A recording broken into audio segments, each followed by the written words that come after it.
Hello and welcome. My name is Justin Hunter. I am currently a senior who's involved in many extracurricular activities including marching band, National Honor Society, robotics, and esports. I also have a GFAC certification in cybersecurity. In 2022, I participated in the National Cyber Scholarship Competition, where I won the rank of Scholar with Honors. One of the things I love doing most is esports. Participating in esports and gaming is how I am able to cope with the stress of my day-to-day life, especially when it comes to the stress of meeting my high academic standards and preparing for my future. Esports fuels my competitive desires while stimulating my love for computers. Despite what is said about esports, I truly believe that it is the reason I am able to maintain a reasonable level of happiness and a good work-play balance. Some people may say esports is simply gaming. Esports is way more than that, though. Esports, short for electronic sports, is competitive gaming. Just like normal sports, esports is played between two teams, typically with a high competitive levels of skill and athleticism.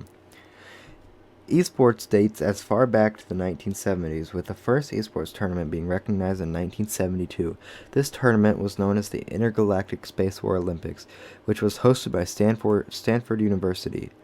This tournament consisted of 24 players who gathered to compete against each other in an early game called Space War. Of course, esports today is much different than it was in 1972. With so many improvements in hardware, the foundation of professional gaming has been set.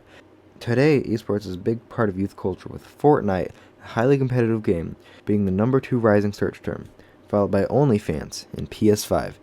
The gaming industry, along with other industries, is rapidly expanding and reaching new links. It is clear that it is still growing and will for years.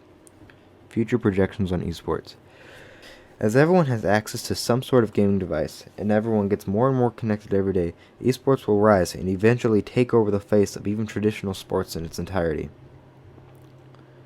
With Meta, previously Facebook, totally rising in popularity, the competition of esports will probably make it to new links, and it will eventually make its way to VR.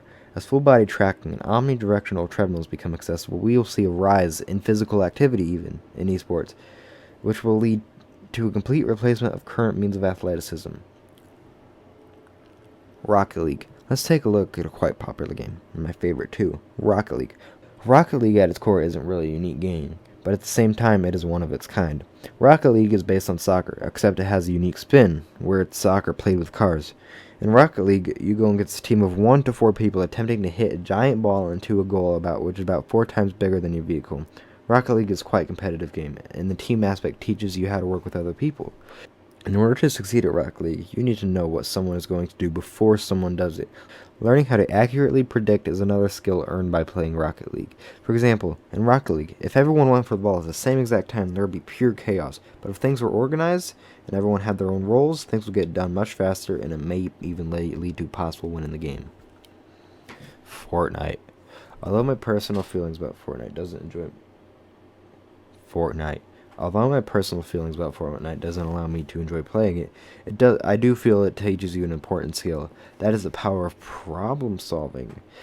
As you may be able to tell, Fortnite is a fast-paced game that requires a fine level of motor skills and concentration, and one wrong move could deny your spot of a Poggers victory royale.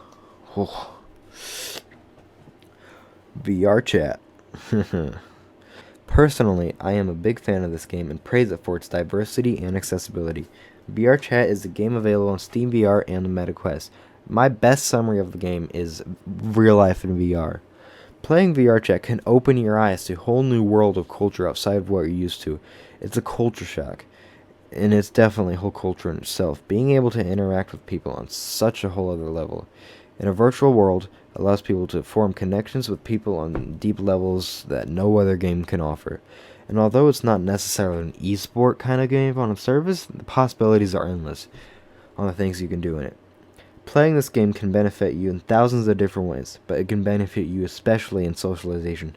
Obviously, when you play the game and choose a world, you're thrown into a spot full of random strangers from completely unique backgrounds. To enjoy the game, you're forced to socialize with these people, who are probably on the other side of the world. Now, although thousands of uneducated conservative boomers rely on traditional methods of communication and fun, they're wrong and need to get with the times. And many of them say things like, video games, getting too excited. Come on, man. And many of them say like video games rot your brain, or video games will turn you into smelly gay introvert. As I've covered previously, esports itself is literally a team sport, and most of the skills you learn from gaming include teamwork, social skills, and problem solving, which are all great socialization skills you need in the real world. Esports growth at East Noble. As esports at East Noble is in its blooming years, I would love to see major expansion of the esports division at East Noble, especially when it comes to funding, participants, and recognition. It would be awesome if esports at East Noble can turn into a full-fledged community, such as marching band or football, where people pay to watch.